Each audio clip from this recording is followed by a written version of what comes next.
What if I told you that stimulating the scalp 20 minutes a day can help your follicles to respond in a way that will be forced to be in the growth mode regardless of your poor diet, low iron, and lack of nutrition?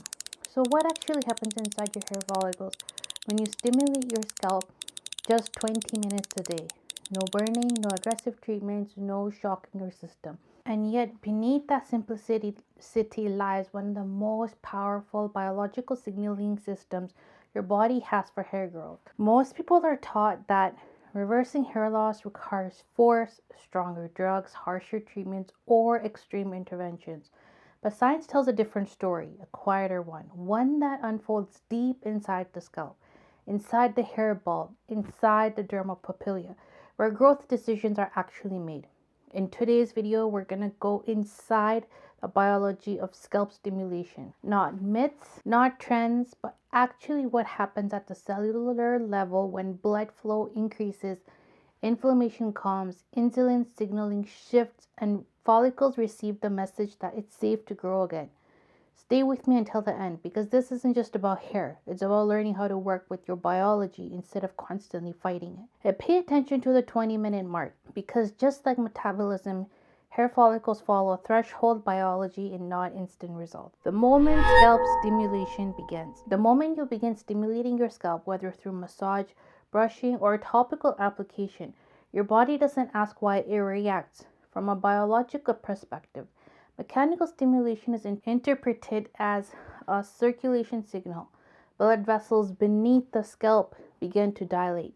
Capillaries open and oxygen delivery increases, and quietly without you feeling it, the microenvironment around the hair follicle begins to shift. At first, the body prioritizes safety and assessment, not growth. Just like muscles don't immediately burn fat, hair follicles don't immediately grow hair. Instead, the follicle evaluates, is blood flow stable even if your ferritin and hemoglobin is low? Is inflammation present? Are nutrients arriving consistently even if your diet is poor? Is this signal repeated or random? This is why early scalp stimulation often feels subtle, but internally a cascade has already begun. Why hair loss is about the bulb and the dermal papilla. Here's something most people never learn. Hair loss is not about the hair strand. It's not even about the surface of the scalp.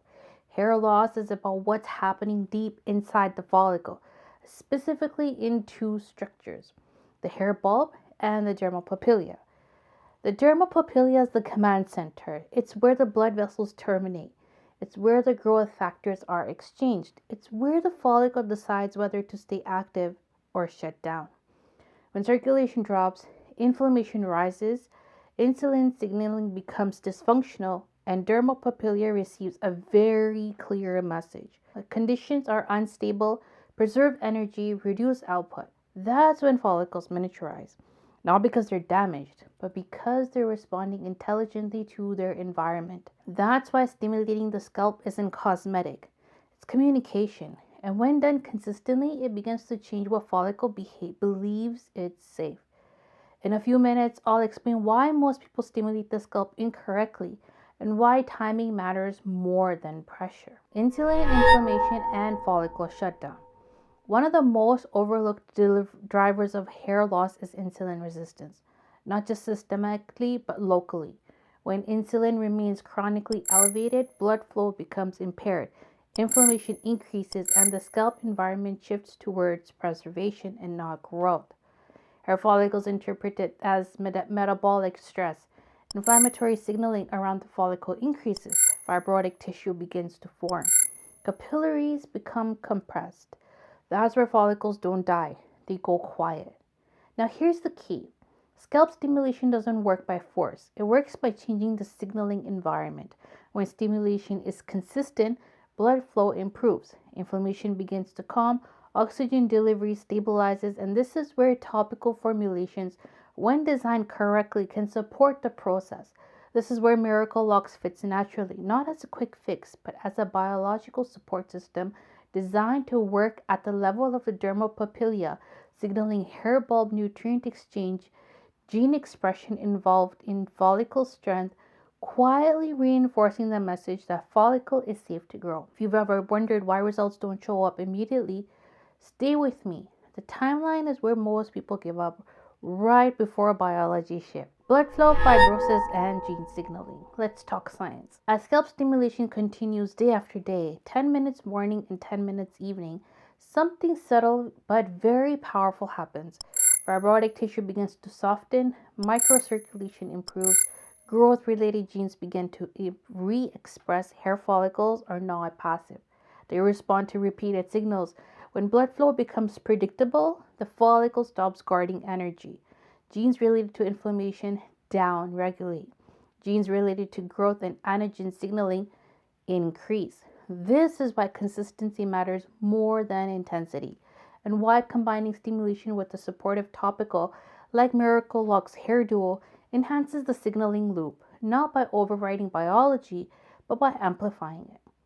In the final section, I'll explain the exact moment people quit and why hair growth usually begins after that point and not before. The quitting point and the real timelines. Most people stop around the 30 to 60-day mark, not because nothing is happening, but because nothing is visible yet. Internally, this is when blood flow has stabilized, inflammation has dropped, follicles are exiting dormancy, hair growth doesn't announce itself loudly. It begins quietly. Tiny structural changes, improved blood bulb health, stronger dermal papilla signaling. This is why results compound between 90 to 100 days and why consistency beats everything. Stimulating your scalp for 20 minutes a day, 10 minutes morning and 10 minutes evening isn't a small habit. It's a biological instruction, one that tells your follicles it's safe again. And when that message is repeated day after day, hair growth becomes less about forcing results and more about allowing biology to respond. So if you've made it till the end, you will know the importance of stimulating your scalp 20 minutes a day, 10 minutes in the morning right after you wake up, and 10 minutes in the evening. With that being said, if you have learned something very powerful from this video, which I'm sure you have, then comment down below on what your next steps are going to be. Are you going to start scalp massaging 10 minutes every day and work up to it? Or do you plan to scalp massage 20 minutes each day, 10 minutes in the morning and 10 minutes in the evening? And what is going to be your plan for the following 11 months of this year? Let me know in the comments down below. I would love to read everything that you write.